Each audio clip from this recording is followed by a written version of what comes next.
Hey, Mary Jane. Hey, Mary Jane, how are you? Glad to see you.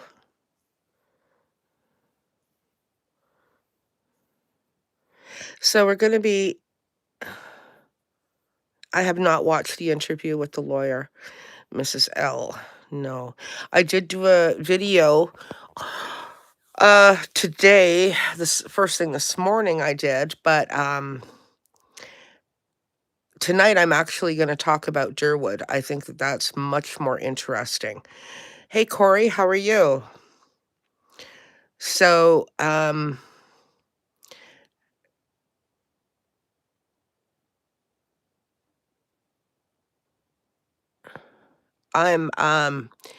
so yeah,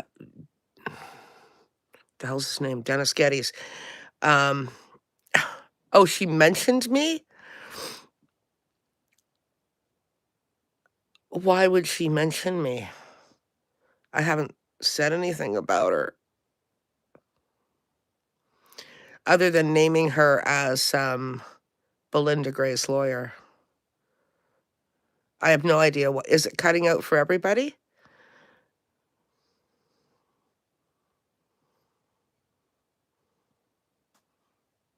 Hey, Daylene, how are you? Thank you for coming in. Okay.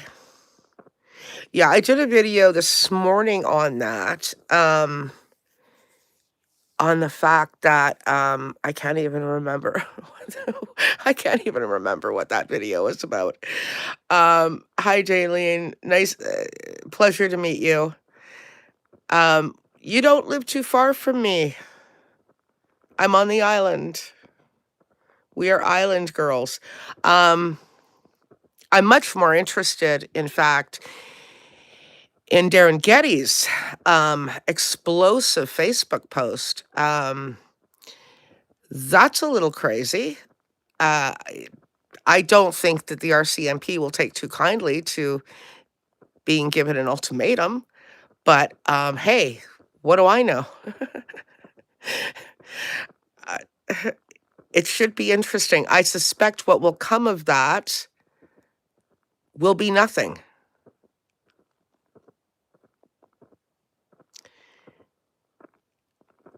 Okay, well, I did do a video, so for those that are not familiar with what, Durwood, he's also known as Durwood, what he has posted on Facebook is that he has provided the RCMP with a taped interview November the 13th, which was yesterday. And if he does not see arrests within 7 days, 1 week, okay, he will demand that the RCMP release the taped interview unredacted to the public. Good luck on that one. Um, so what he's alluding to is that whatever information he has provided on November the 13th should result in arrests this week. That's what he is alluding to. Corey. Um, there's no question about it that that is what he's implying. Um, he, of course, does not give any indication or a hint at the information he is given. But, well, he hasn't really mentioned the theory. I mean, if we go back 3 months ago, right? He was the guy that came out and said, "I'm ironclad. It's ironclad. I know where those kids are and what happened to them, but I just have to check with a few people." And then he said, um, Yeah, of course, he was asked at the time, and this is going back 3 months ago, he was asked, "Okay, well, have you reported this or given your information to the RCMP?" And he stated that, yes, in fact, he had, and, that the RCMP asked him, "Well, okay, give it up. Where are they? Where are you so sure they are?" And he said, "Well, if I tell you, what are you gonna do? Go knock on their door?" And apparently the RCMP said yes. So he told the RCMP that, "Well, then, you see, that's the wrong tactic. I'm not gonna tell you then because you're just gonna mess it all up and put the kids in danger." Yes, Mary Jane. Yeah. So Dennis Geddes is the cousin to Malaya Brooks' mother.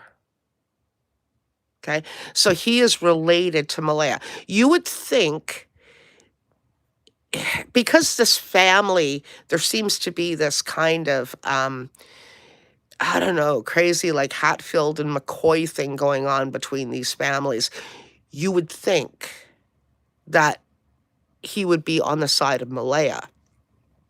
Honest to God, nobody should be on any sides. This is about two lost children. Um, that's the only focus there should be on. But in any case, having said that, one would think, right? One would think that if he was going to side with anybody, it would be the Malaya clan.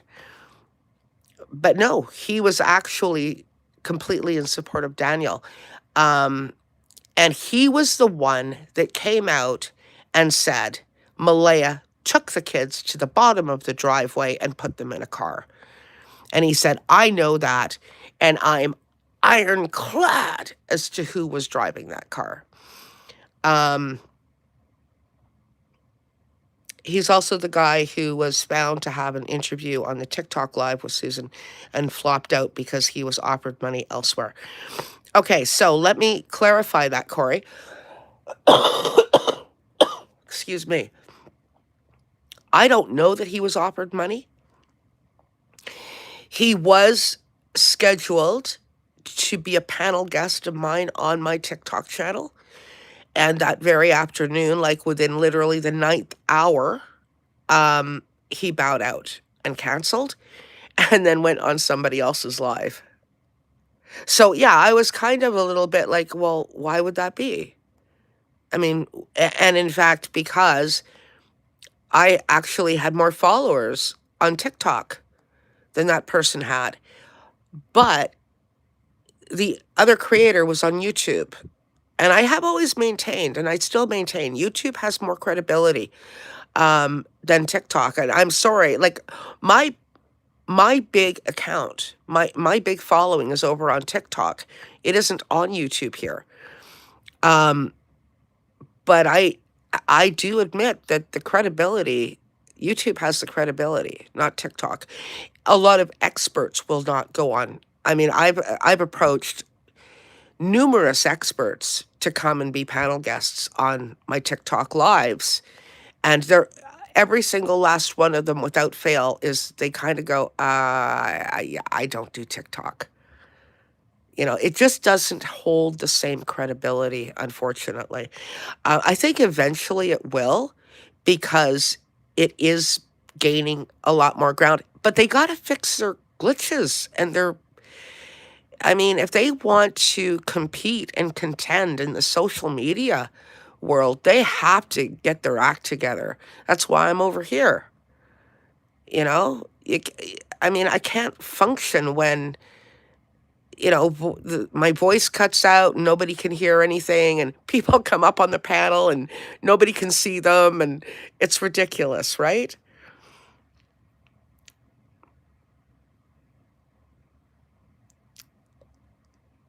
Why would the kids be in danger if they're with relatives, as he claims? Mrs. L, I don't know that he actually claimed that they were with relatives. all that he like at that time, right? All that he has said that I have heard was that he was ironclad, that he knew where they were and what happened to them. Um, I heard that the RCMP dismissed his interview. He was confrontational and trying to get info from the RCMP. He is back for his 15 minutes of fame. Okay? This was back in the beginning. You know, I don't know that from the RCMP that his interview was dismissed. I seriously, I have no idea.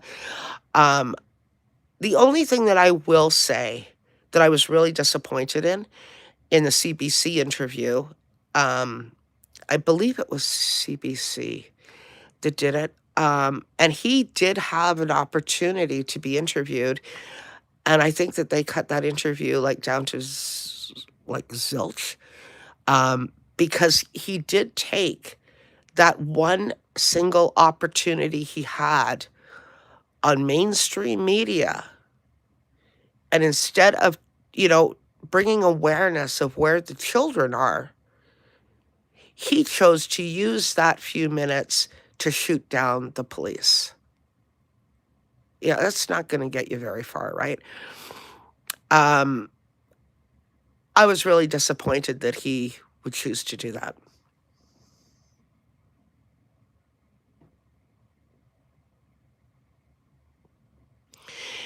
Yeah, that's true, Mrs. L. I think he did. I think Durwood did mention something about they were being well taken care of by a First Nations family, I believe, and I think that that may have been where the whole rumor mill started, that they were on a reserve, right? Hey Pam, how are you? I still believe to this day that they are not on a reserve. I would be shocked, because they couldn't be living on a reserve without the band council knowing it. Even if somebody tried to sneak them in, band councils know what's going on. And I certainly do not believe in a million years that a band council would take that responsibility.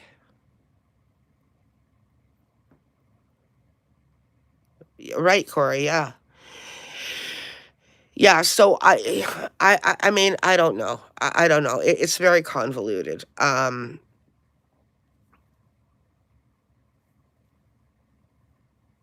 mean, yeah, it's just really convoluted.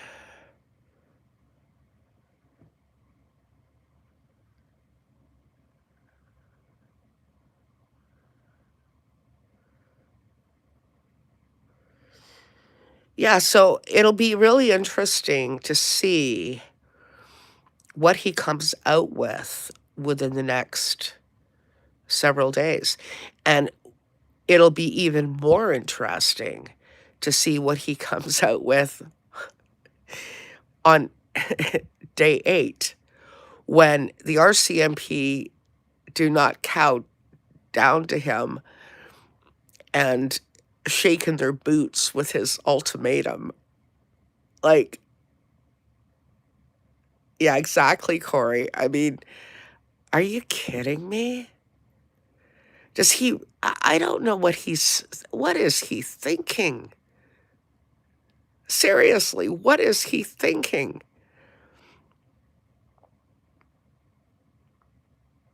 Crazy, absolutely crazy. And even if, let's just say, right, even if there were arrests that came down the pipe within 7 days, I can guarantee you it would have nothing to do with the fact of, you know, his ultimatum. Hey, Lily, how are you? That just, no, no, it's not going to be because he gave them the ultimatum. RCMP, they don't. They don't react well to stuff like that. I don't think any police react well to stuff like that, but, I'm good, thank you. I'm still, struggling with a little bit of a cold symptoms after 2 weeks, but yeah. Right, Corey? Yeah, they're shaking in their boots. They need to arrest him for being a public nuisance. Yeah, yeah, and they may have a really you see, it's interesting that you say that, Lily. You just reminded me of something. When he was really mouthing off about 3 months ago there, at in and around the same time when he was going on saying that he was ironclad about blah, blah, blah, where the kids were and, um, that they were safe, they were well taken care of. Um, and he was, going on social media lives and he was really quite vocal, right? And then all of a sudden, nothing. And it was like, where did Durwood go? Like, where's he gone? I mean, here was like, he was becoming almost like more of a focal point than Daniel. And then nothing. And I know that there was speculation at the time that the RCMP likely told him to sort of put a sock in it, right? Anyway, we'll see. I am sure that they may have some rather strong words for him after they see his Facebook post. You're right, Corey. There is no such thing as bad publicity, right? I mean, being from the media industry myself, I can vouch for that. There no such thing as bad publicity. Doesn't exist. So, and I mean, this is why the Facebook groups are so toxic, and I mean, look at the size of them, and yet the reputations are terrible, but people flock to them, you know? And yet they're so toxic, they're so full of innuendo and, um, half truths and bullshit, basically, right? And the infighting and the arguing um, is really nasty, really nasty.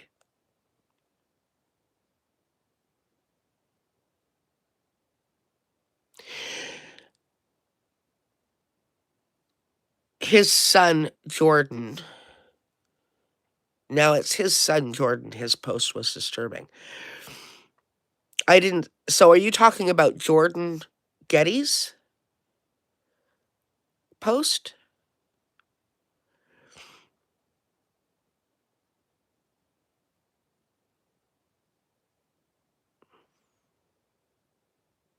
Okay. I had heard, again, I don't know what is rumor. So unless I actually see it stated, and I had not seen it stated by Jordan. And that's why I am repeating, and I did a video on what Durwood has said because he's posted it on his own Facebook page. But I had heard around the rumor mill that the RCMP were at Jordan's house. I have no idea if that's true or not. Um, so what did his post say?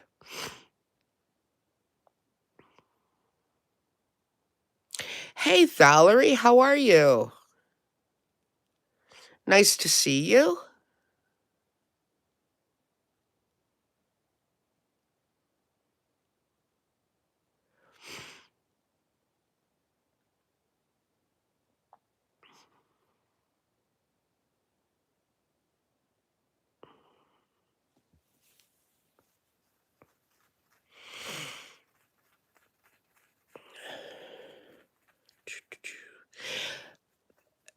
Can you tell us, Pam, what Jordan's post was about? I did not see Jordan's post. I'm not following all these people. There seems to be more and more people coming out of the woodwork. I am God, and you, I think. Oh, I'm good. Oh, that's from Valerie. I thought it was from. I thought. I thought for a second I was reading Pam's response. I am God. I am good, and you. Why? Thank you. Same to you. I think you're behind the fog. I am. It was a video of him swearing, name calling to a song. I believe it's called Heathen. All right.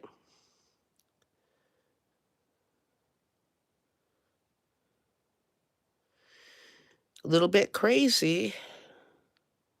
But again, nothing to do really and truly with Lily and Jack. I just see stuff like that, not directly.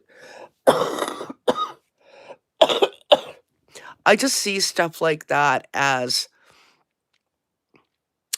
um, what would you call it? I mean, he's trying to generate attention, right? Um,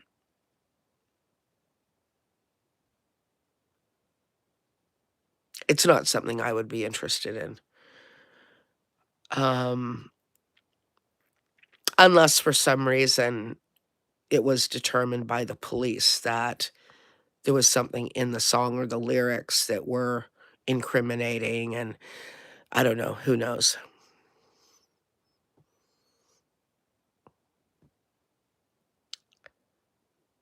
Okay. I mean, honestly, Pam, I just I sort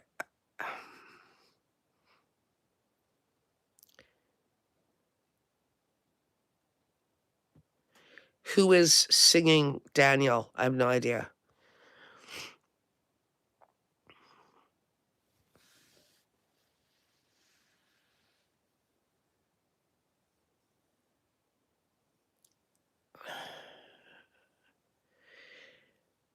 I just I just see stuff like that, like coming out with a scary mask and making a song, and who knows what the hell the lyrics are. It's he's simply trying to generate not fear, but draw attention to himself. Definitely. Um, my attention's on Lily and Jack. I really couldn't care less what Jordan Getty's is all about. I'm not interested, you know. Um, like I said, unless for some reason the police came out and, decided that there was something to his lyrics per se, then yeah, okay. Or if he ended up, I mean,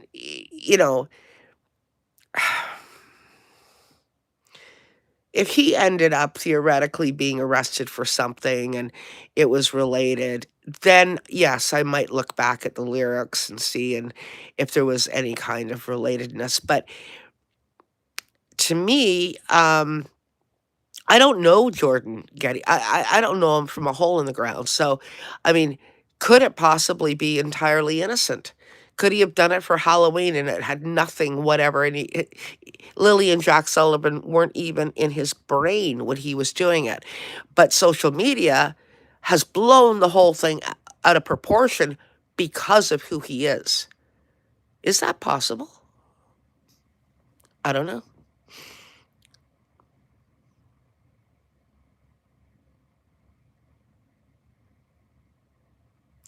The police did go there, apparently. They were all seen at Jordan's Thursday. Why lie? Um, here's the thing, Pam.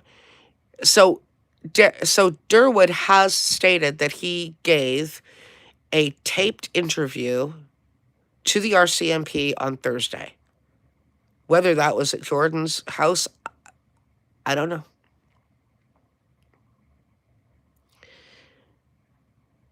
But does that imply or mean that the song has anything to do with it? We just want to make sure we keep our perspective and don't lose perspective.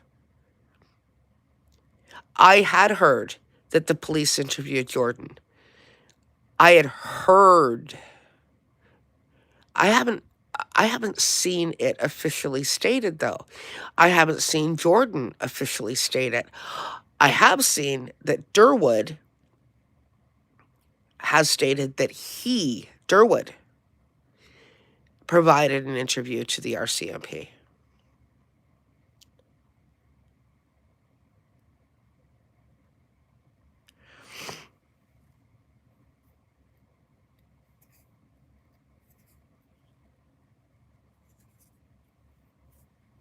Yeah, I mean, the toxic Facebook groups are going to have a heyday with the bullshit, right? They will have an absolute heyday. They will take every single song lyric apart and blow it up into Kingdom Come, right?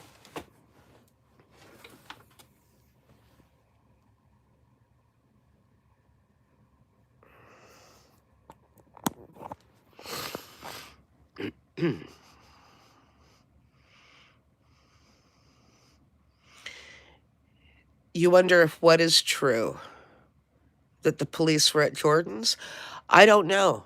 What I do know is that Durwood has said that he provided an interview with the RCMP on Thursday.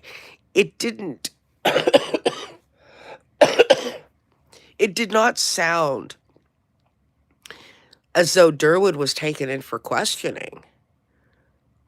I mean, when Durwood comes out and gives the RCMP an ultimatum saying if they do not do something within 1 week of me providing this information to them, I'm going to go public. I mean, that's essentially what he's saying. That doesn't sound like they took him in for questioning. That sounds as though he went in with information. But, like, why now? Why did he simply decide on Thursday, November the 13th, to go in and sit down and give whatever this information is to them?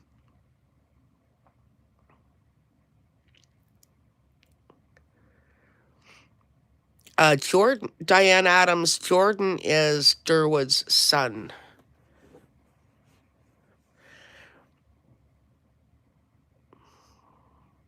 Yeah, he may have gone in with Jordan, or maybe somebody drove out to Jordan's place and they were all there and they gave an interview. I have no idea. That I don't know.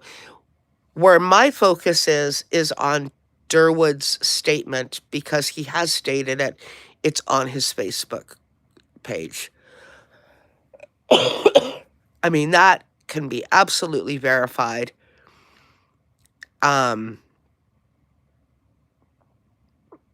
Well, we don't know with Durwood, but what we do know is that he has stated that he has given the RCMP an ultimatum.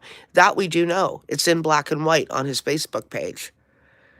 That is absolutely, and I've done a video on it on my YouTube and TikTok. Well,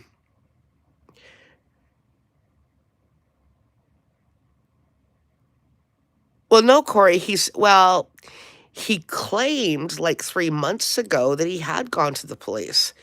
But okay, what he said when he said that, all that ironclad stuff, right? I'm ironclad where those kids are. He basically said that he went in and he told the RCMP. Somebody actually previously said, didn't the RCMP dismiss his interview? Actually, I think that Durwood felt that they didn't listen to him. I think that Durwood said that he felt that they disregarded his information. But he had said to them at the time, if I tell you where I think they are, what are you going to do? Go and knock on the door? And they said, well, yeah. And then he said, well, that's the wrong tactic because you will put the children in danger. and then we may never find them. Yeah, okay. Somehow, I don't think that the RCMP necessarily are going to tolerate that sort of thing, because it would be impeding upon a police investigation. That's something that you can be charged with. To walk into a detachment and say, I'm ironclad, I know where those kids are, but I'm not going to tell you because you're going to mess it all up. I don't think the RCMP are going to react terribly well to that sort of thing, right? Anyway, it'll be interesting to see what transpires in the next 7 or 8 days. Who knows? Derwood might find himself in jail. I don't know.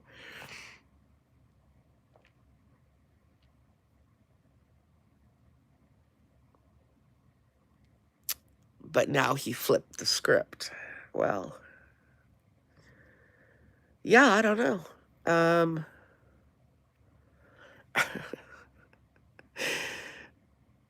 who's gonna do a GoFundMe for Derwood's bail money? Oh dear. But honestly, I mean, he could have been charged if he really did that. And that's why a lot of what Derwood says, I can't completely believe because I don't, in a major investigation like this, you're going to play games with the police saying, I got information, but I'm not going to tell you. That right there, that is impeding upon a police investigation. Free day, I have a loony. Oh my goodness. Look what I started.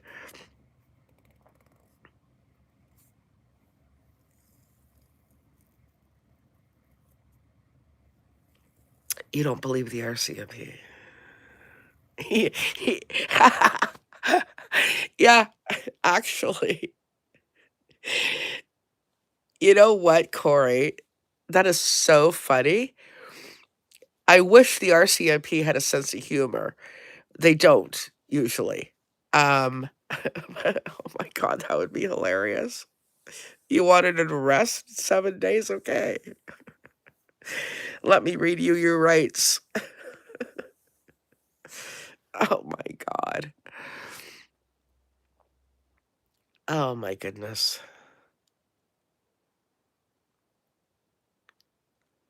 Like, who it's fascinating to me how he thinks that he can dictate to the RCMP what they release to the public during a police investigation or what they don't. Hey, Deborah, how are you? Welcome in.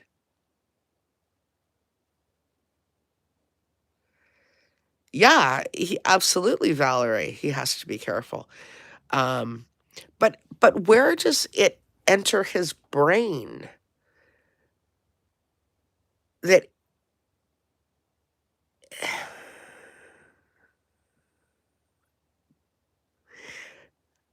oh, you're from well, welcome in Australia. Well, this is true. Yes. Yeah. Well, not only does Daniel think that they report everything to him, but if you recall, Daniel actually stated that they run everything by why can't I say this with a straight face? They run everything by him before they release it.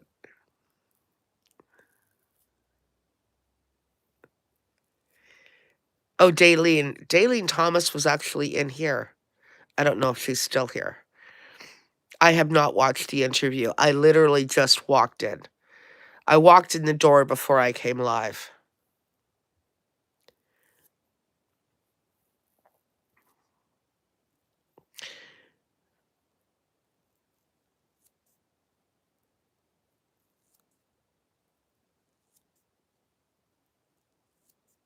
Well, that's good. It's Daleen, I believe. Um, anyway, she was in here. She came in when I went live, and like I said, she may have left. I don't know if she's still here. Um, well, that's good. I'll have to watch it. Um,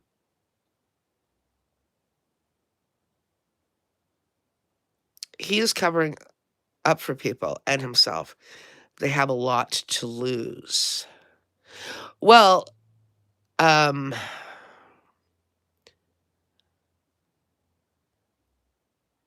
Celia? Celia Trio?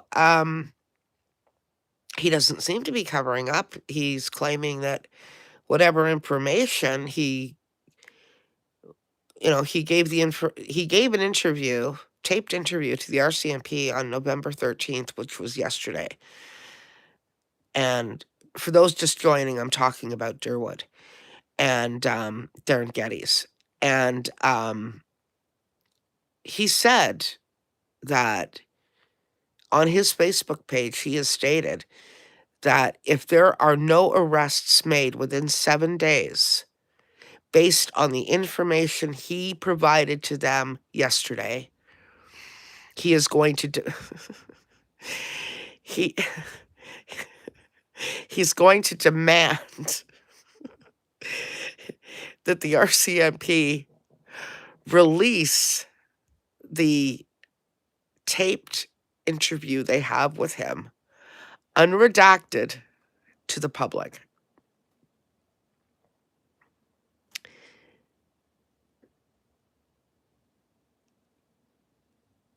Oh, that's good. I know that there's a lot of confusion between Christina Inrig and Chrissy Travers. And Chrissy Travers worked for Please Bring Me Home. Christina did not. She never, ever worked for Please Bring Me Home. And Chrissy Travers left Please Bring Me Home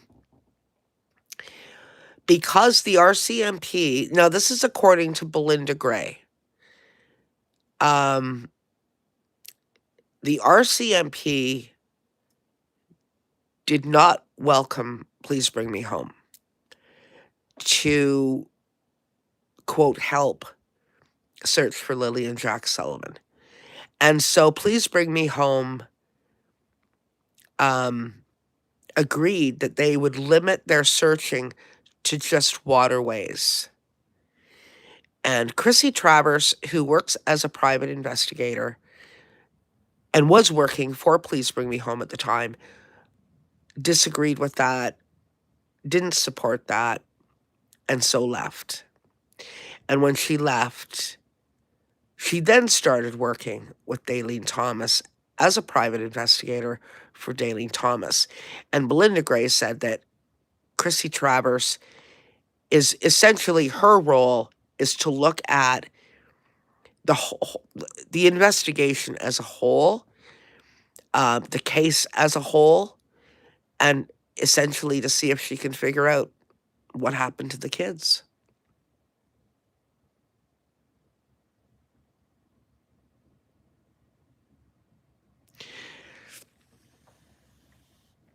Oh, right. Celia, his information would be laughable. He has a low IQ, in my opinion. Well, I don't know. I don't know. He certainly, oh my God, like, I think he's going to regret that post. I wouldn't be surprised if we see the post taken down, but a little too late, because I've already done a video on it, and it's on my YouTube and on my TikTok, and other creators will pick it up as well. Hey, Tyler, how are you? I mean, once you put it out there, it's out there. You can try and take stuff down, but if it's real, if it's of interest in social media, people will gravitate to it in minutes. and someone will have screenshotted it. Someone will have copied it. You know, you just once you put it out there, it's out there, you know?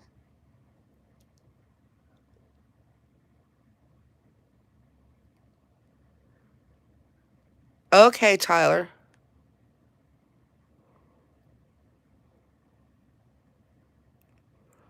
Yeah, Pam said it's all over. Of course it is.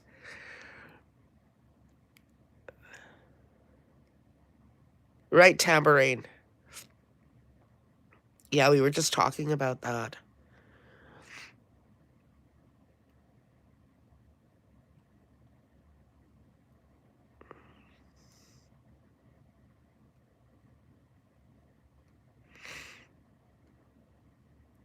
But I would not, it wouldn't surprise me if the RCMP tell him to take that down.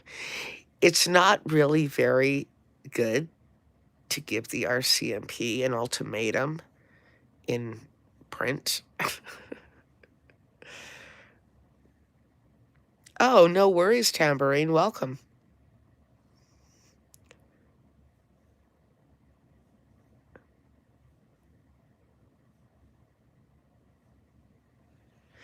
Daewoo gonna be the hero at the end of the day collecting his $100,000 check.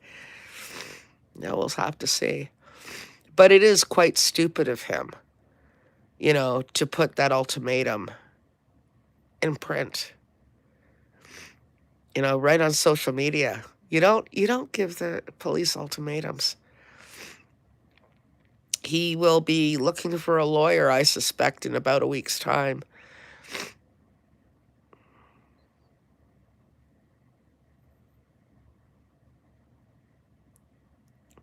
Well, I mean, my my own opinion is that nothing will happen within a week. Um, the RCMP likely won't act upon it.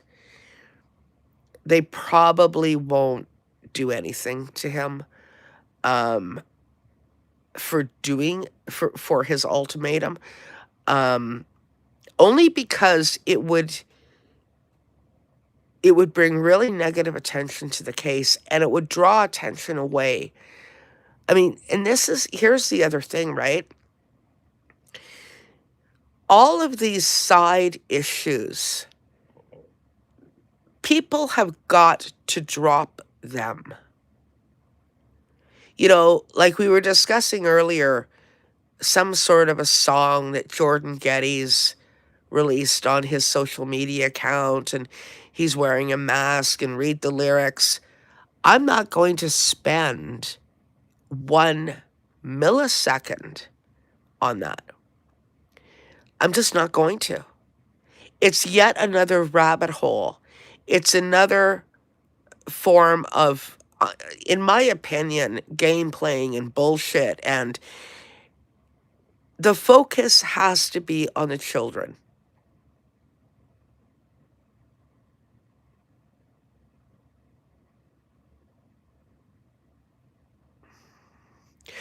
Right, Tyler? They don't disclose the most important, but they also don't respond to ultimatums, right?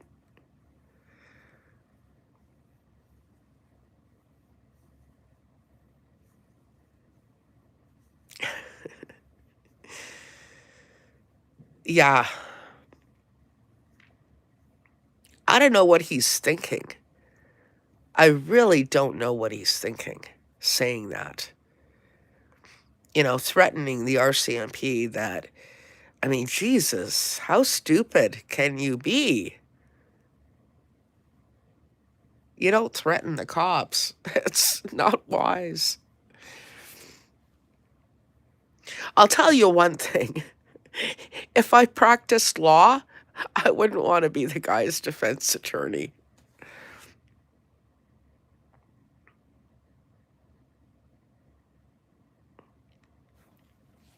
Well, Daewoo's thing on Facebook, I am interested in, and I did do a video. It is distracting, but It does, it's directly related to the kids.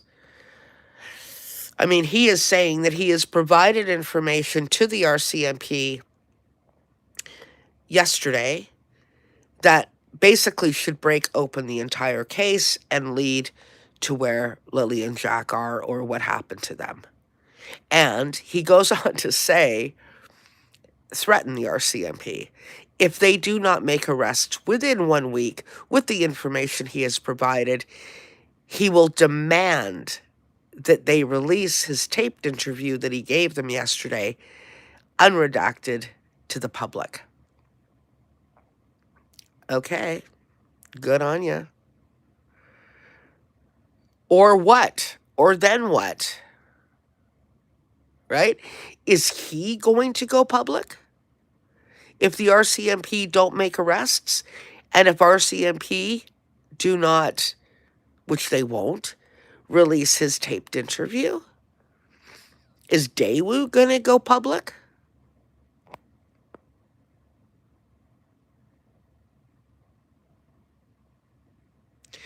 Oh, thank you, Corey. Do you really have to exit the chat to hit the like button?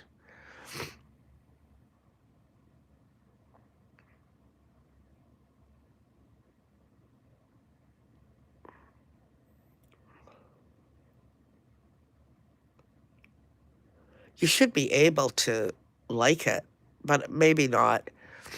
I can't remember. And do make sure that you are subscribed, by the way. Subscribing on YouTube is free. There's no cost at all. Well, I would think he would be in trouble, Celia.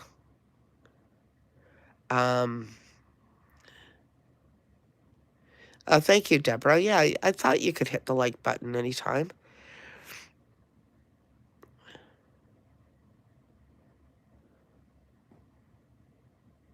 Okay, thanks, Corey.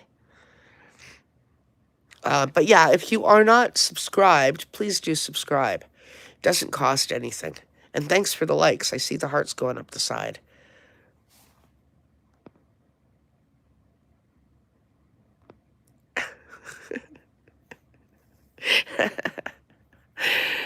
YouTube held that for review. Tambourine's comment, you can hit the little person up top.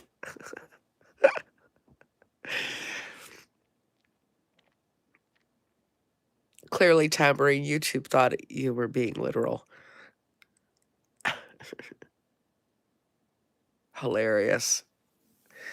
Hilarious and ridiculous.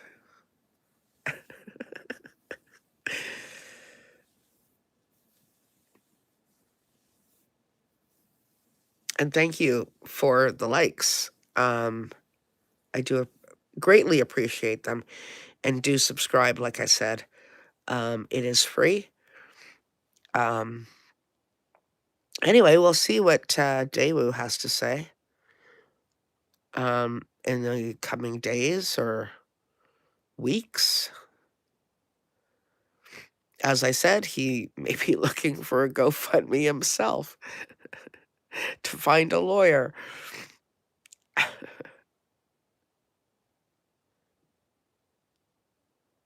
It could be.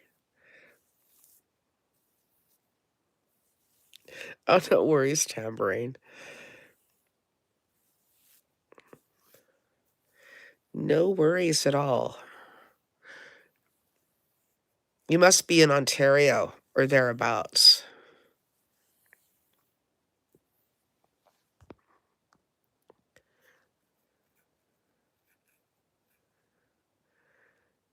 Oh, boy.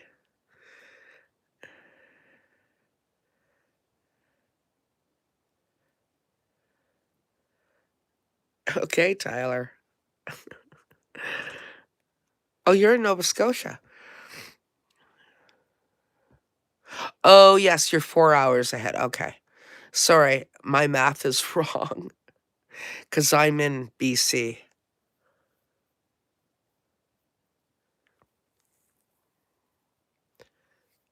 Okay, Breton. Okay.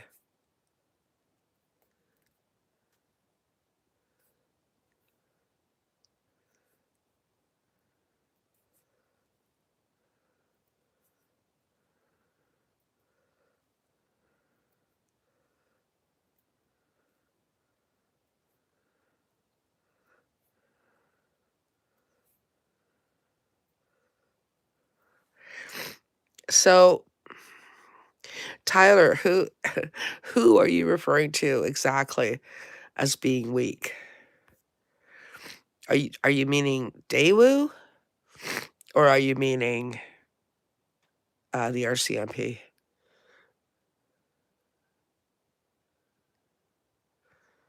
Oh, wow, Tambourine. Yeah. Thank you for hitting the like button. Thank you so much.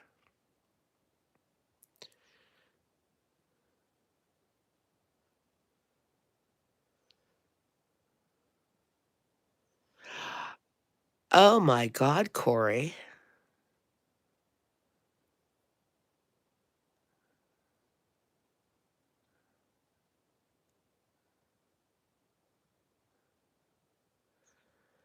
Are people being harassed by the RCMP for looking into this? No, not that I'm aware of, Tyler. I haven't heard of people being harassed by the RCMP.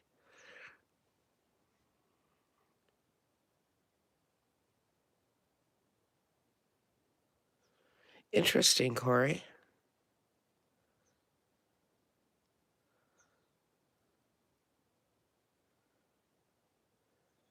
Oh my god, I wonder.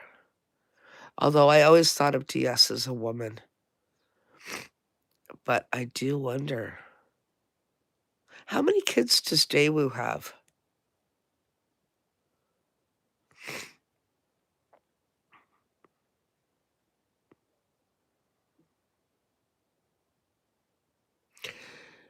She's had death threats? No, Deborah, I'm in British Columbia.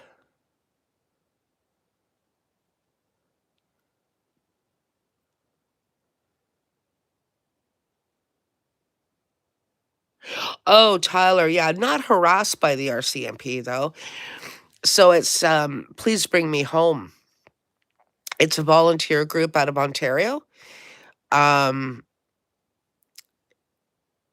what they basically do is work with families of missing people, uh, you know, with the focus and hope to try to bring them answers. And the RCMP basically, certainly were not welcoming to the idea that Please Bring Me Home would go to Nova Scotia to search for the kids. So they have had to agree that they will limit the search to the waterways. Why that is, I have no idea. But I will say this is very common with the RCMP. They will not, I've seen it in other searches that I've been involved in out in BC here. It's not, you know, something special to this case or to the Nova Scotia.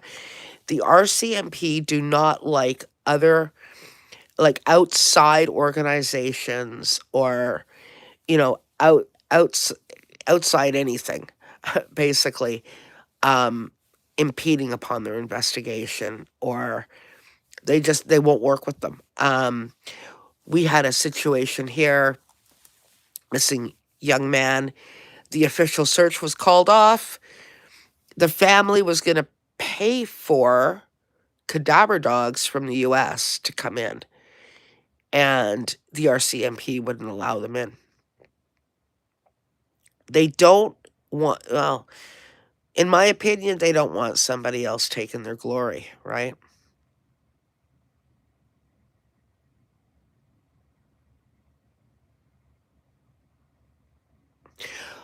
Welcome, Tyler, and thank you for being here.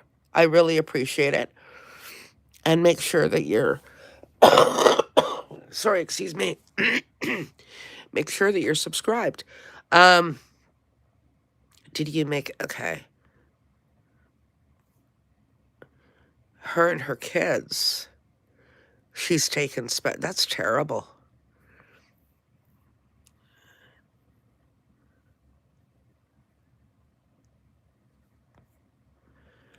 So, Deborah, where did you hear that? Deborah said the scent dogs picked up on the side of the river late at night, and the RCMP mugged, I think you mean shrugged that off very quickly and didn't search, apparently. Where did you hear that? I agree. Yeah, the RCMP have way too much ego.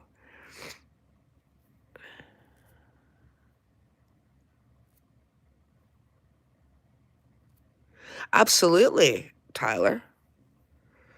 Absolutely. And, once the official search is called off, I can understand if you've got search and rescue in there and you've got scent dogs in there, you want people to stay clear of the area. I get it. I totally get it. But once they're cleared out, as long as people aren't trespassing on private property, it's public property. People can do whatever the hell they want. I don't see how the RCMP can tell people not to search. This is what I was telling everybody in Nova Scotia. When the official search was called off, people would come into the channel and say, well, are we allowed to go and search? It's like, well, of course you can. Don't trespass on private property, but outside of that, why wouldn't you be able to go and search on public land? It doesn't make sense, right? Well, Tyler, what glory. Yeah, I don't know. Their success rate is not very good. Um, Daleen, Belinda's lawyer, death threats. It's so frustrating because the river, the scent dogs, no, it is not on dispatch. No. So, I mean, there is by the river at night. Um, I do know that on the dispatch call, there was some heat picked up. Um, I'm trying to remember if that was by the river.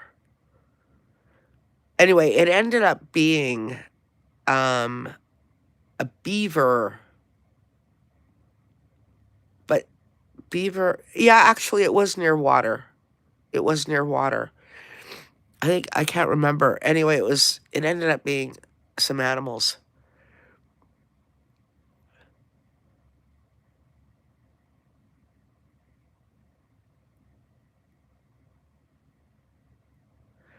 Yeah, I've listened to all of the dispatch, Deborah. Um,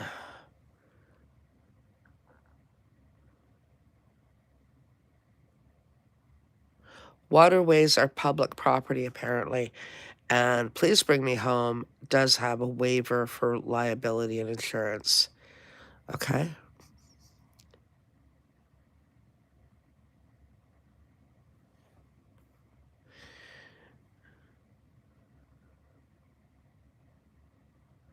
Daniel and Janie put up no trespassing signs. Okay. They had no trespassing signs up earlier than today, though, because I heard that about a month or so ago. Yeah, there was a duck in the water.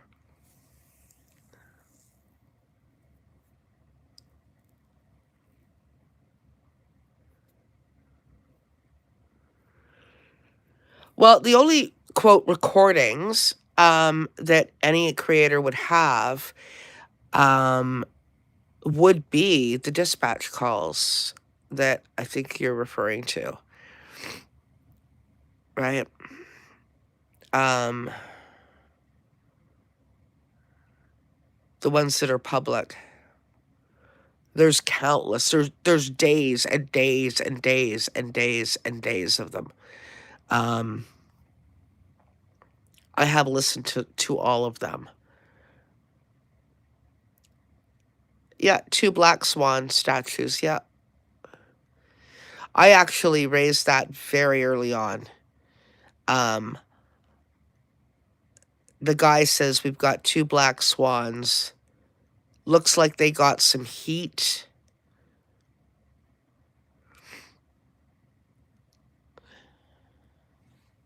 Hold on. I can't see that little amount of water taking away anything big, especially considering the debris and rocks throughout the stream.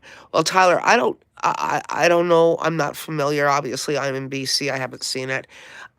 In the springtime, any waterway would have a lot more water in it than it would right now. Um, especially after, right after the summer, right?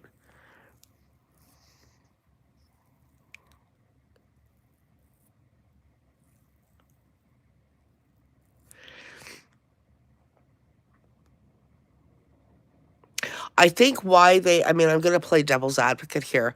I think the reason they put no trespassing signs up was because it is private property. Okay. Um, it's, I mean, their property is not public land. It is private property, and they had so many looky-loos. They had, cars stopping and, people taking pictures. They had people flying drones over their property. Like, can you imagine? Just playing the devil's advocate here. I mean, they were like, swimming in a fishbowl there, right?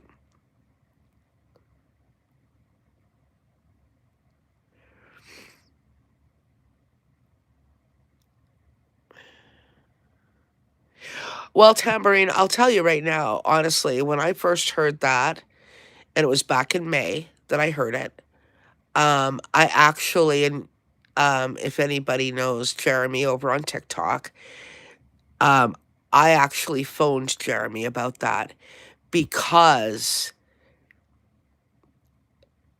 just the way it said was really disturbing. Two black swans looks like they got some heat. Um, I actually thought it was the kids. I really did. And then at one point, I actually thought, okay, the RCMP actually found the kids. For some reason, aren't saying anything. They're not alive. Because it was only a few days after that, not only did they come along and scale back the search and call the search off, but they actually said it's very unlikely they're still alive. And it was like, what? I was honestly, so I worked in journalism for 25 years. I covered police. I did cover RCMP heavily. My jaw was on the floor when when they made the announcement, it's very unlikely the children are alive. RCMP don't say stuff like that as a rule. They just don't. Now, do I believe that now, 6 months on, that they found them way, way back then and has never said anything? No, I do not believe that to be true. But at the time, it had only been a week. Yeah, I did. I really, really did believe that, oh my God. Um, okay, just a minute. I just want to scroll back.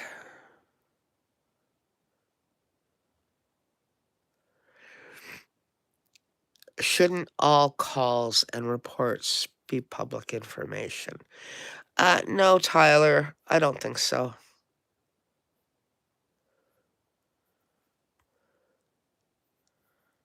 In fact, I was really shocked that the one witness's name was unredacted in the court documents. I think that was an error. Um, I don't think witness names should be made public. All that you're going to do is you're going to prevent people from wanting to report information if they thought that their names would be made public.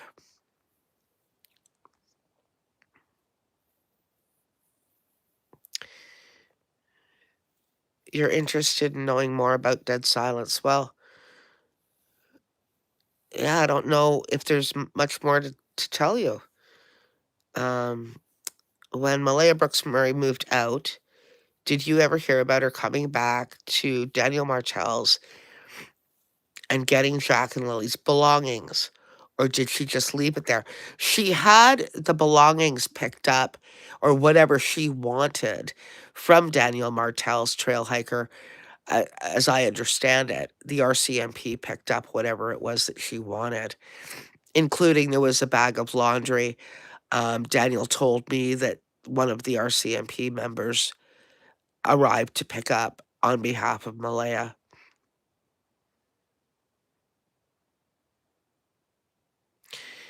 And it was really rainy then. It was said tonight the one body of water not searched at Lorna Park, KOA, couldn't be accessed. I hope they can get to it. Oh, interesting. Okay. It would be horrible, Tyler. Absolutely. And, yeah. Anyway,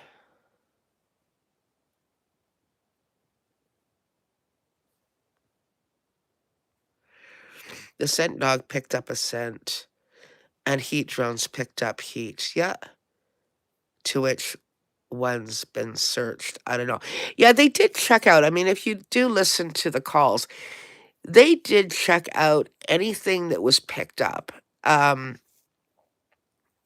It was mainly helicopters, right? That would report back. Um,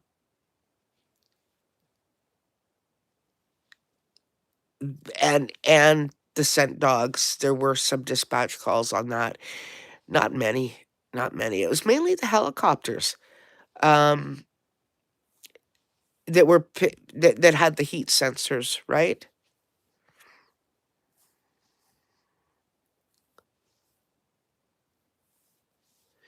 Well, and black swan means untimely death or something to that effect, and decomp causes heat. Yeah, I mean, it could have meant anything. At this point in time, I don't believe it had anything to do with Jack and Lily. I did then, at the time when I listened, and it was within the first week. I absolutely did.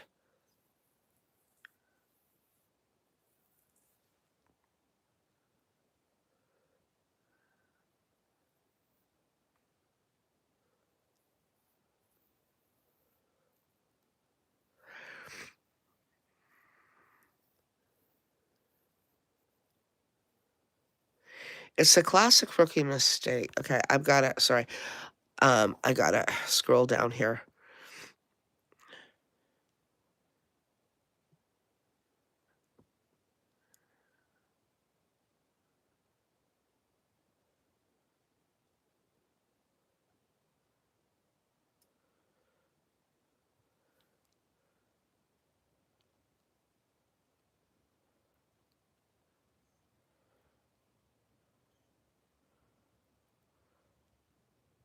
Oh, Tambourine, no, I was never on TV, but thank you.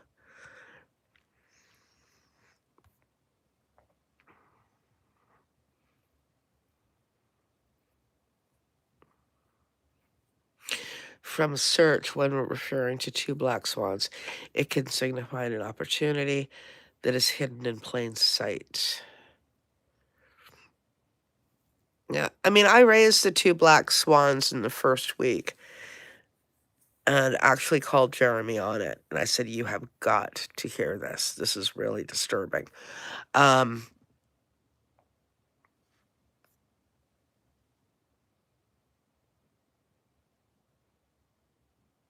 I'm trying to remember what on earth it was.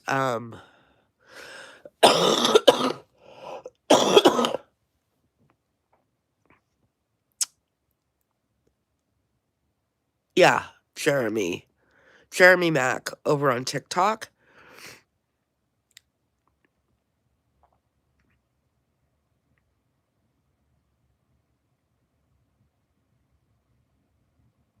It was him and his wife Paige, actually, who drove out to the Copaquid Pass and to check out the whether there was any truth behind dead silence stating that there was items. Um, and in fact, there was, and the police were called, and the police did retrieve the items. Must be rage and a small unexpected insight that could.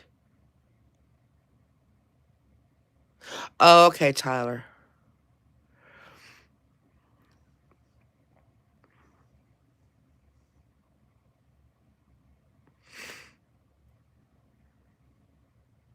Yeah, I don't know. Um, anyway, it'll be really interesting to see what happens within the next week. I'm just, I'm still, I just have to give my head a shake. I mean, I totally get the fact, yes, the RCMP have an ego and they're power hungry and they're, you know, their success rate of solving crimes, I don't think is terribly great. But having said all that, I think it's the audacity, the audacity to give them an ultimatum and basically essentially threaten them publicly. Not great idea. Oh yeah, definitely keep the pressure on. Keep the pressure on and keep the awareness out there. And that is why there is so much coverage on this case, because if it were not for social media, and that's the other piece actually that Durwood yips on about is, oh, all these social media people making money off of the kids, and um they and that social media creators are the ones that are generating and creating the gossip and the rumor mill. And I'll say, and I've said this over and over and over again, honest to God, I have never heard of a missing person case before where so much of the content, the rumors, the lies, the innuendos, comes from family members. I've never seen it. I've never seen it before. Um, and the reason why you see stuff like this on social media is because the creators are, like myself, are covering what the family members are saying. This Daewoo thing is a prime example of it. Beautiful example of it. Um, I mean, Daniel, I mean, he will not stop. And then there's Daniel's girlfriend who comes out, and oh my goodness, the stuff that she came out with, because, it was enough to make your head spin. Um, and then we had Tint, right? Tint with the horse trailer video. And Wade, that's that's the Malaya Brooks Murray side. Um,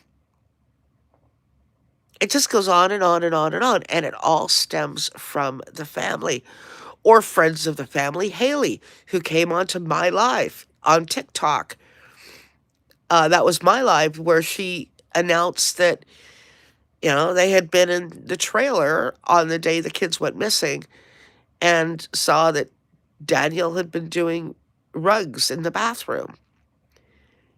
I mean, Haley is Malaya's half sister. Like, it's like when creators don't have to make up stuff, it all comes from the family.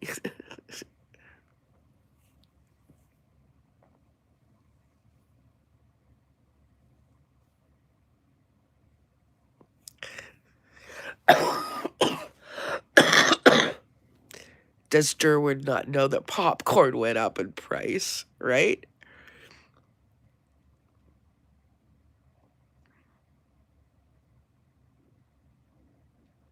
Oh, interesting, Tambourine.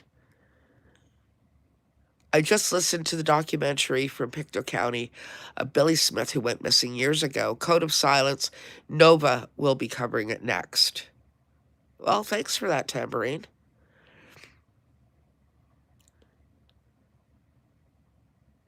No surprise there with Daniel Bartel in the bathroom. Talks about the code of silence amongst the community in that area.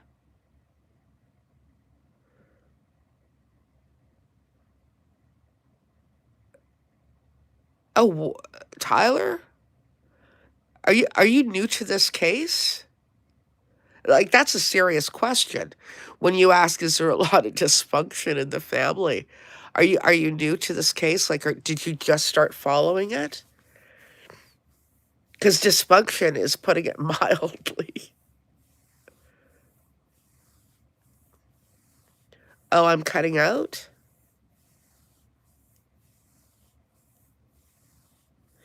And Nova is from Pictou and hung around family near Daniel's area.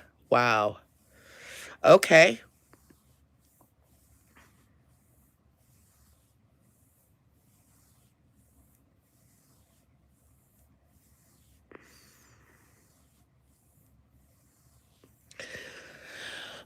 Okay, trail hiker can hear me. Fine. Oh, it's on your end. Okay. Anyway, Tyler, I hope you get this message. Hope you can hear me. My question was, did you just start following this case? Because dysfunction is putting it mildly. Seriously.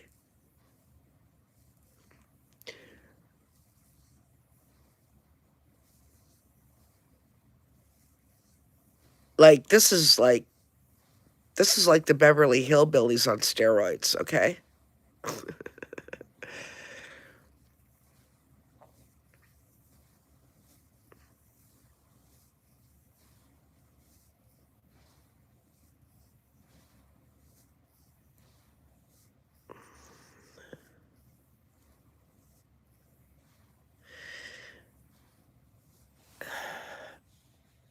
Yeah. Dysfunction is an understatement, yeah.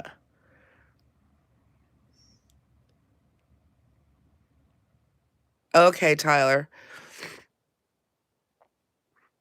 Martell Mackenzie clans go way back and own tons of land around there. Okay.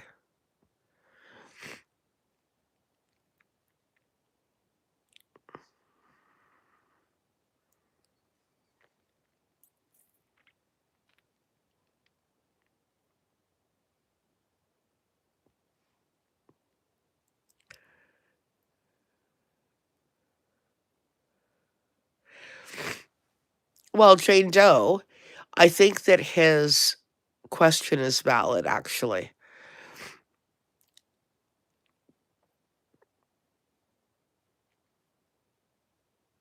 I think his question is really valid because we're talking, well, look at the Jack and Lily Sullivan case, and there is significant dysfunction.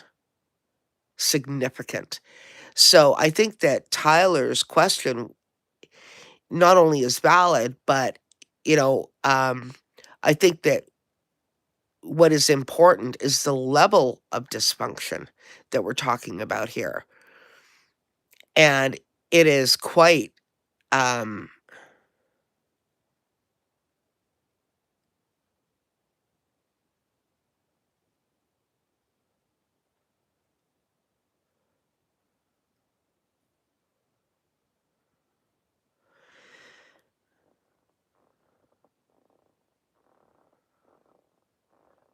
a trail hiker? No, I don't think that the footprints are Jack and Lily's. Personally, I doubt it. But that's only my opinion, and I don't know. I know nothing. Off the charts dysfunction, yep.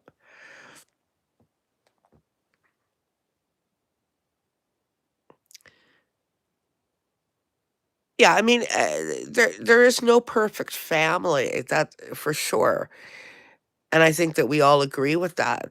There's no perfect family. Nobody's living the Brady Bunch life here, right? But being there's a difference between the Beverly Hillbilly lifestyle, and the Beverly Hillbilly on steroids lifestyle. There's a big, big difference. Like, we are talking serious dysfunction.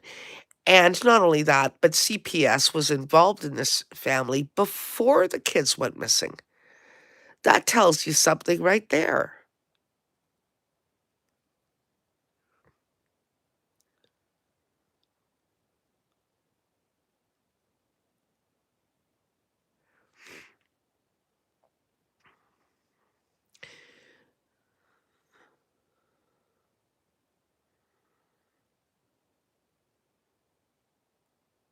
Yeah. Certain areas in Nova Scotia economically depressed, isolated, and have major rug issues. And you know what? Same thing on Vancouver Island, where I live. Same thing in British Columbia. I'm sure same thing in Saskatchewan. It is the same thing all over, right?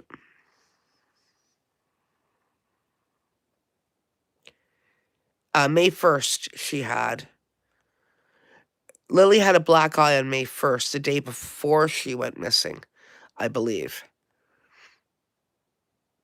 And Daniel might have said April 30th, but Daniel gets his days mixed up.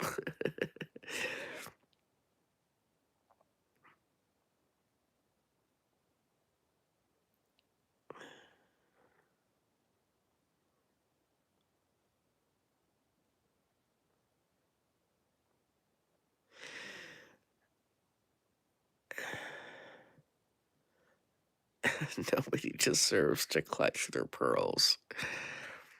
Oh my God, you guys are funny. Justin would love that reference, Jane Doe.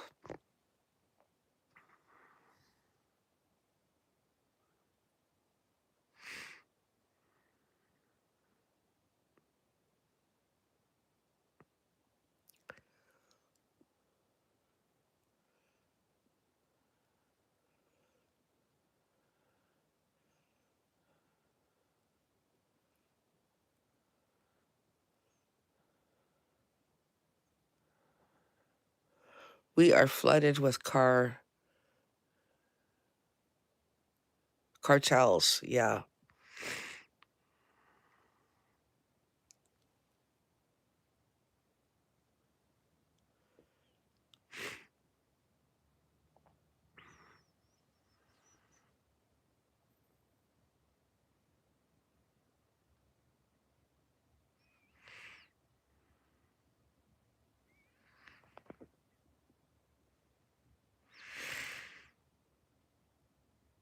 November 14th, 2025. That's today.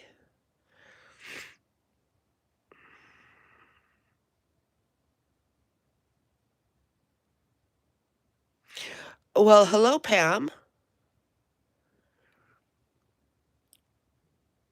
You're just getting here?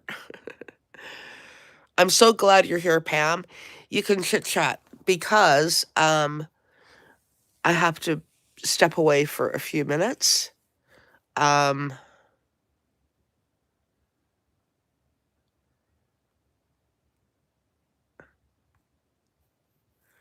oh, you just woke up. Oh my goodness.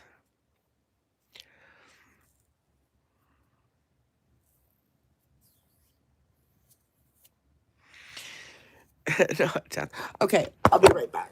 Ugh.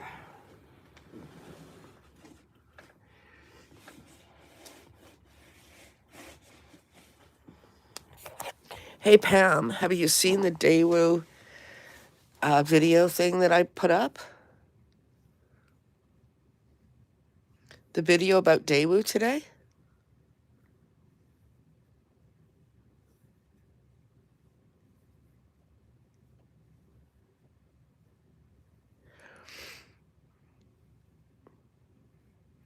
It's a winner.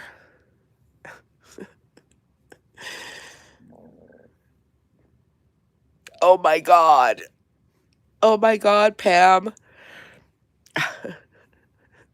You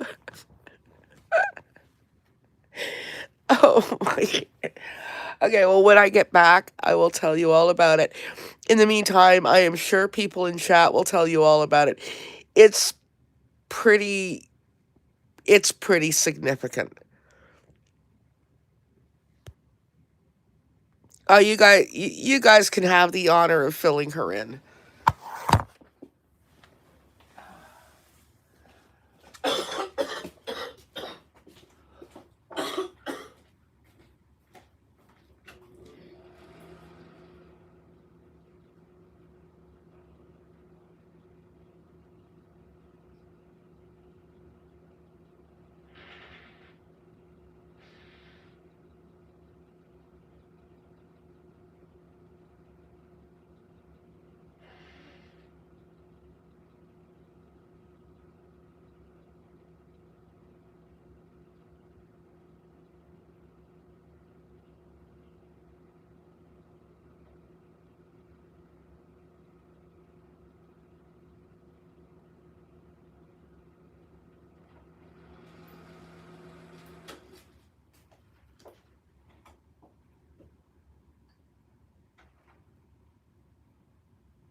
Okay, I am back.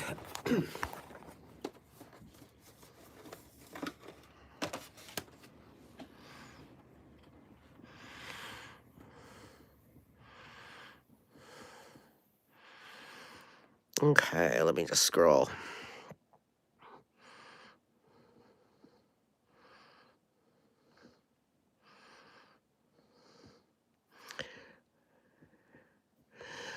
Um,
okay, so they haven't filled you in on Durwood.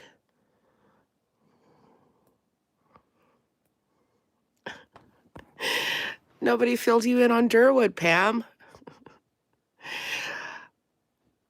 Okay. Well, here we go. Grab your popcorn, you'll need it. Because Durwood has in print on his Facebook page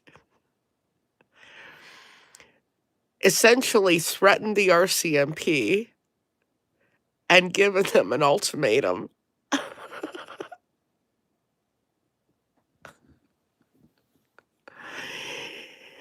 So I did a video.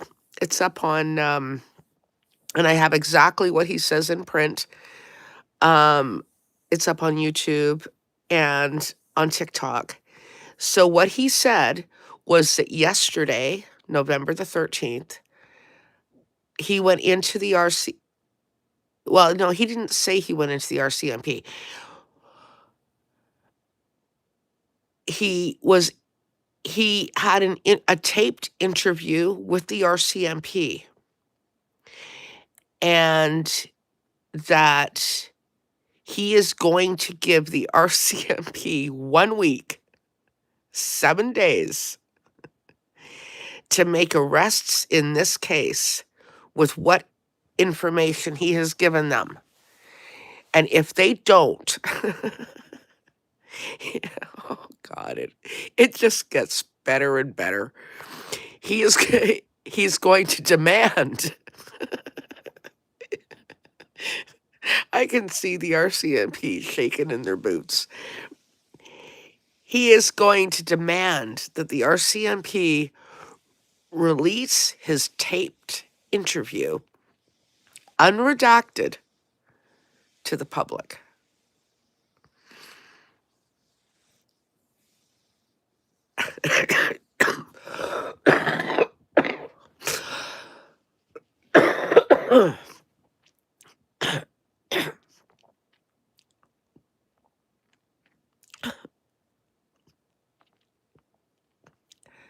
It was so funny because what we were saying here was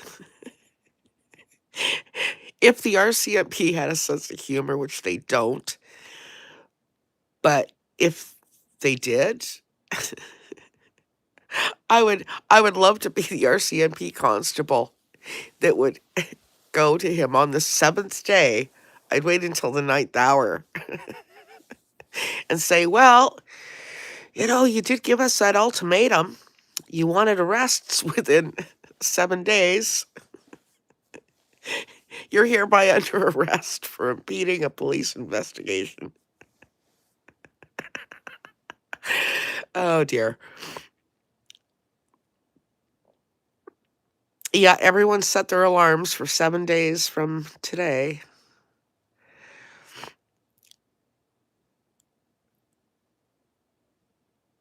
It's just wild. I mean, it's absolutely wild that he would do that. Like, what is he thinking? Does he seriously think the RCMP are going to bow down and say, "Oh, yes, dear Durwood.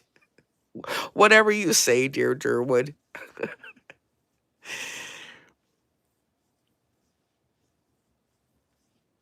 Well, exactly, or else what?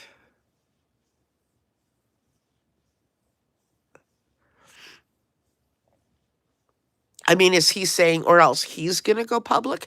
That should be good.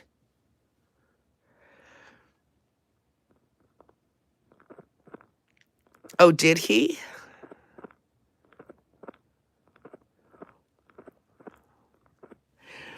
Well, I mean,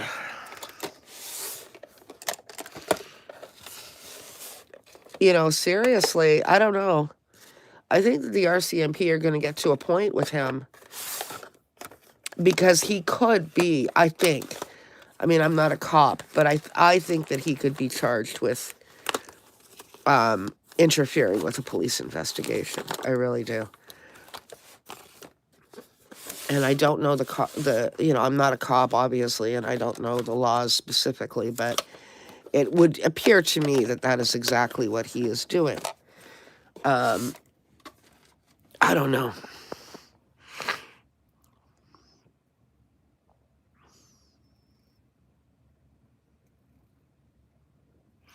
Sonny told him he's full of BS.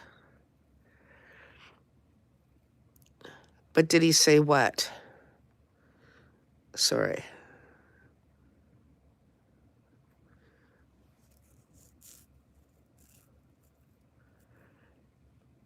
But did he say what, Pam?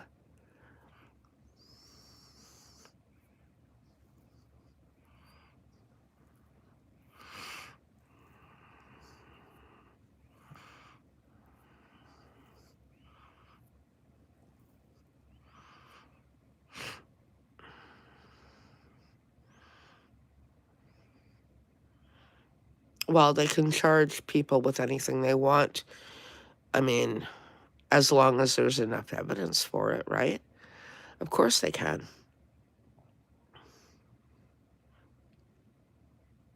There's countless cases where they might believe that somebody is guilty of murder, for example, but they don't have enough evidence for it to prove that there has been a death. And they need to. Now, I'm just going to do an aside on here. I think a lot of people have to start to be really careful in this case. And I did a video on this as well. There's countless cases in Canada where people have actually been not just charged, but also convicted with murder without a body. Now, the interesting thing is that in order to do that, they obviously have to have very strong evidence suggesting, number one, that the missing person is dead, or that the person that they are charging with is responsible for the death of, right? If it's not a missing person, it's just simply a dead body. And they can do that through DNA. They can develop enough evidence. And what I was really fascinated with, and it was just a little sort of piece thrown into the news coverage that I included in the video I uploaded today, um, on the Please Bring Me Home search video I did this morning, that the RC in October, the RCMP stated that they're still waiting for some forensics to come back.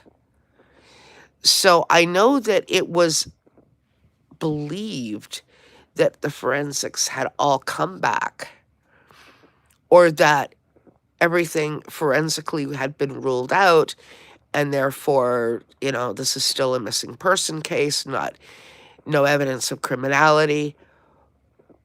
But if there's still forensics out there the police are waiting for, that's interesting.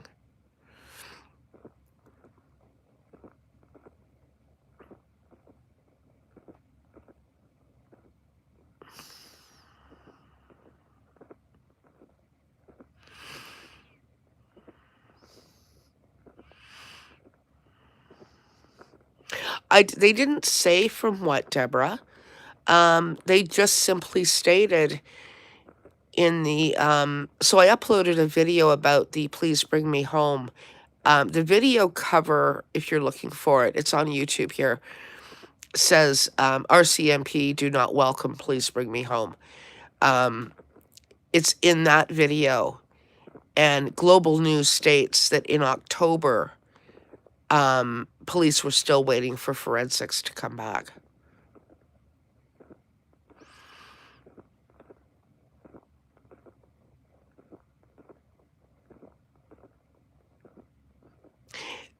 I know that some forensics can take up to a year to come back. And it is crazy. It's crazy that it takes so long.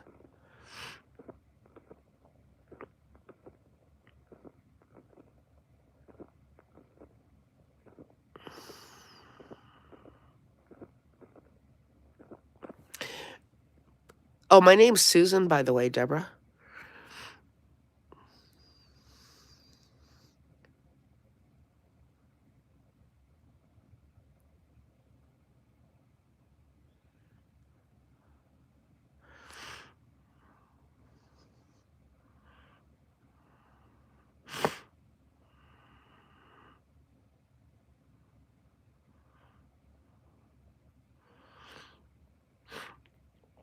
Oh, I see, Pam.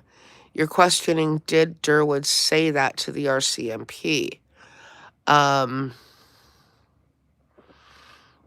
he said it on Facebook, on social media, and even if he has to, or has been told, or if Facebook takes it down or removes it, it's out there, it's all over the place. I mean, I grabbed it as soon as I saw it. I know that other creators will have it.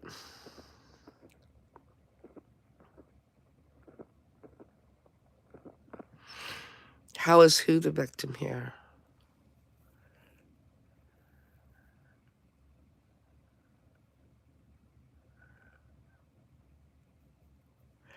Just like most of the time with this, informants end up in deep with the wrong things, and they have damaging information about the RCMP that can cause a shitstorm. Yeah.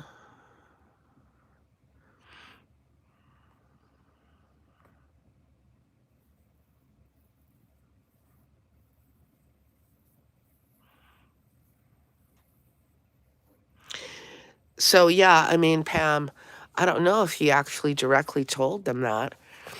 He made the announcement and the threat, and on face, so he just as well did.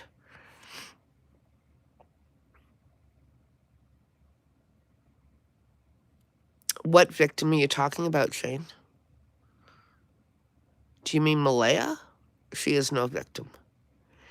Her handler would love to believe and have everybody believe that she's a victim.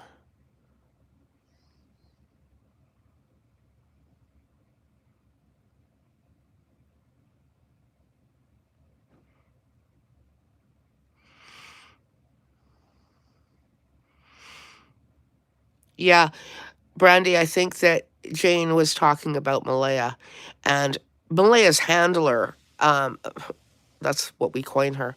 Um, she absolutely, absolutely is playing the victim 110%. And her handler said to me directly in a message, oh my God, months ago, you have no idea what Malaya has been through, and we're all just so concerned. Oh, this was about, the day at the beach, right? Life's a beach, right? And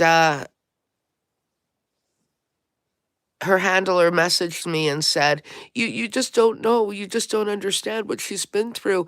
And she has to start getting her life back together, and we're just all trying to make sure that, she can go out and, just get get a normal life again. And actually said to her in the message, I believe I actually uploaded all of this to a video. I said to her, I have absolutely zero concern about Malaya. Nil, none about what she's been through. What about what Lily and Jack have been through? Have you thought about that?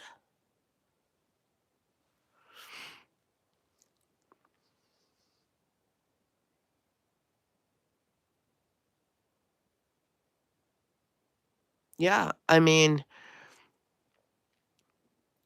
it's crazy. And what do you mean like, what do you mean get on with your life? What do you mean, um, try and get back to a normal? Nobody who has missing children ever live a normal life again, ever. Their life will never be normal. If Jack and Lily Sullivan are truly missing and Malaya really honestly has no clue where they are, her life will never be normal again.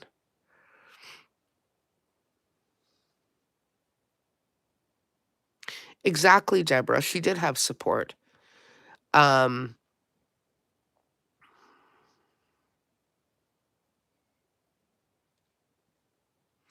and she was given 2 opportunities before all of this to leave Daniel, and she backed out both times. In the ninth hour, she changed her mind. So, I mean, if she was unhappy or if there was a problem, um, she should have taken the first opportunity out. The thing that really made me sick was when Durwood admitted, um, that Patty had called him and asked him if he would talk to Malaya. And, he goes, "What?" Durwood says, "Well, why do you want me to talk to Malaya?" This was before the kids went missing. And Patty said to him, "Well, I don't know. I think that Jack might be being abused." And Durwood's response was, that has nothing to do with me. No, no, no. I'm not going to come between Daniel and Malaya. If Malaya has a problem, if there's problems going on and Malaya needs my help, you know, I'll help, but that has to come from Malaya. I'm not going to step in. Seriously? Seriously? Some, so why was this not reported by Patty? Why was it not reported by Durwood? If they didn't want to personally get involved because Malaya is family and they just didn't feel um that they wanted or could get involved with it, why on earth didn't they report it anonymously? Steps would have been taken. Absolutely. Absolutely. If a child is being abused, or even if anybody suspects that there is abuse going on, It is everyone's concern, and it is everyone's responsibility to get involved.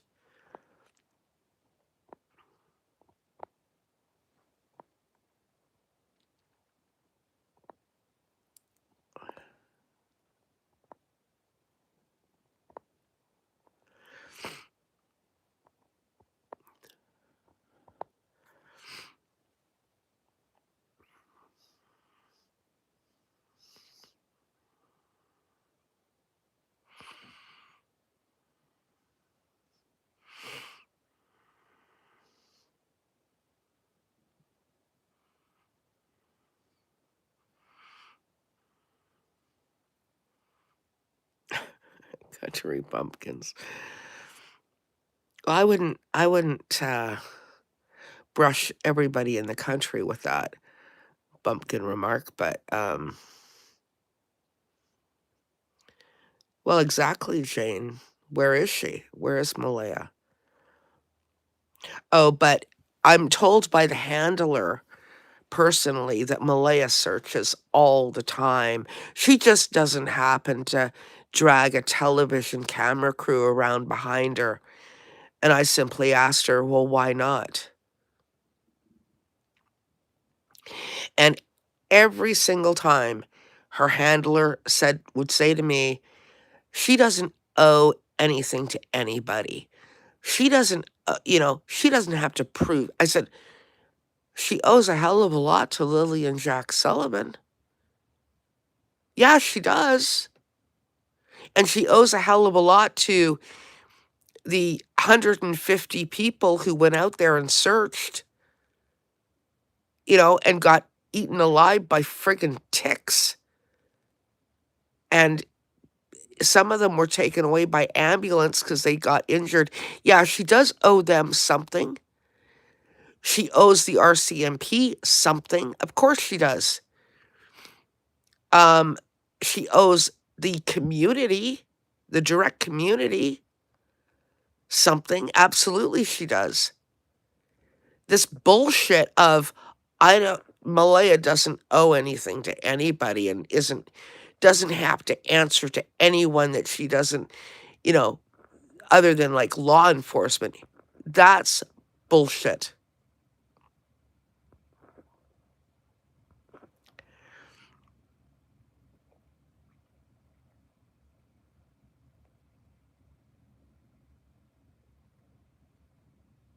Yeah, right.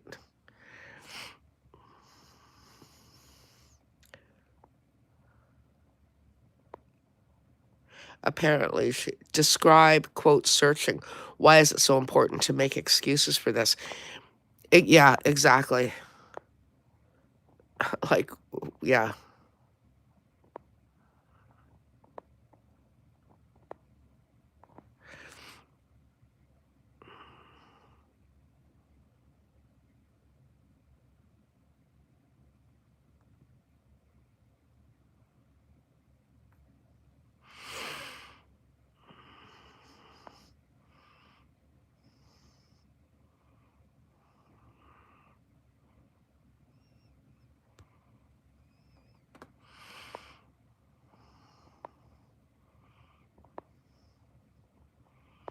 Her own children are not that important to her or her lawyers. Thanks, Pam.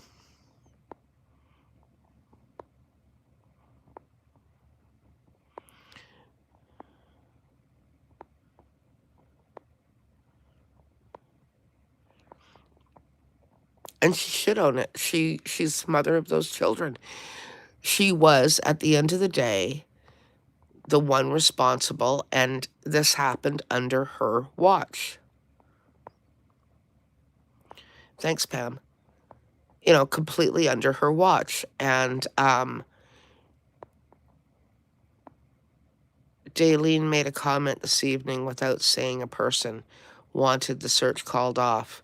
The way she referred was to me, her handler she was speaking about. I've heard, and I don't have this absolutely confirmed or clarified, but I have heard that Malaya was against please bring me home searching, or that they wanted the search called off. That really disturbs me. So here is a mother of 2 missing children who apparently wants awareness. Do you remember that long, agonizing letter we all had to read from Malaya that she wrote supposedly to please bring me home? You know, the one that went on and on and on and on, whining. Do you remember that one? That said absolutely nothing other than all that she has gone through, how she looks in every aisle for them, and she wants them home so badly.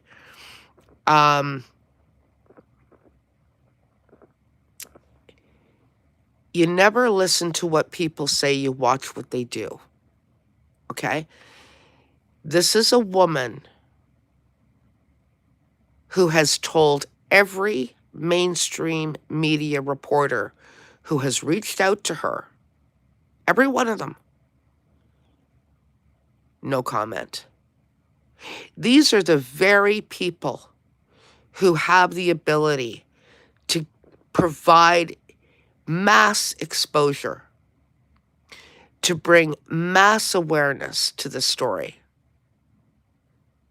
And to every single last one of them, she says no comment. That is such a huge red flag. That is so disturbing that a mother of two children, she supposedly doesn't know where they are, declines interviews with mainstream media. It never usually happens. And in fact, the police usually always ask the parents, always, for them personally to do an appeal on mainstream media, because it's the parents that are going to have the most emotion. The appeal is going to come across by a mother so much more strongly than, by a member of the police or a member of search and rescue or any other member of authority. And Malaya did one interview. What was it, Olive? Not even, 10 minutes maybe? And has said absolutely nothing since. So, I mean, her actions completely contradict her words.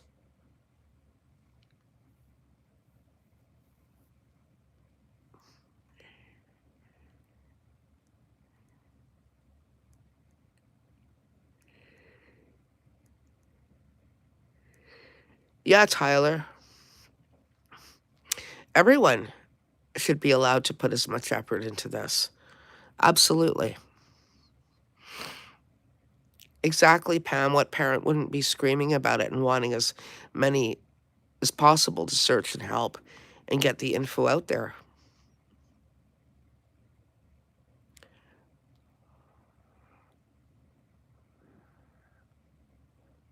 Yeah, it sure is.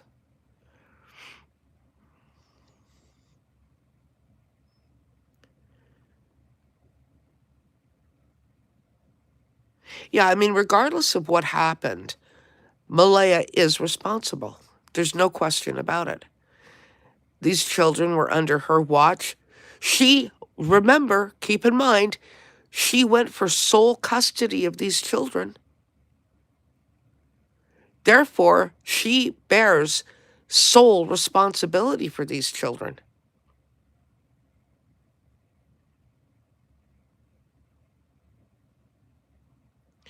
Well, excepting we don't have any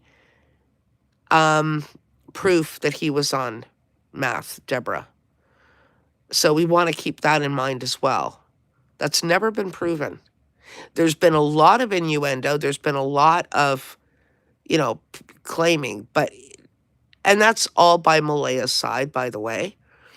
That was Haley that came into my live on TikTok And understand, she then recounted it. But she couldn't recount it because it was on video. She was in my live. It was all said, it was all audio, right? So she couldn't even say, oh, that wasn't me. Yes, trail hiker, he has admitted that well, here's the thing.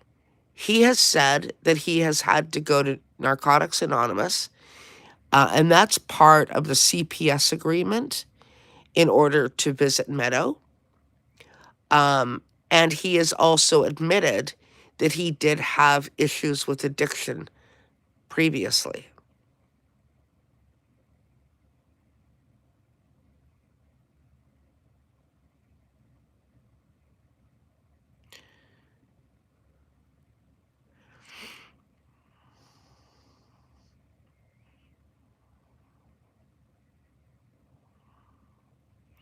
Correct, Tambourine, yeah.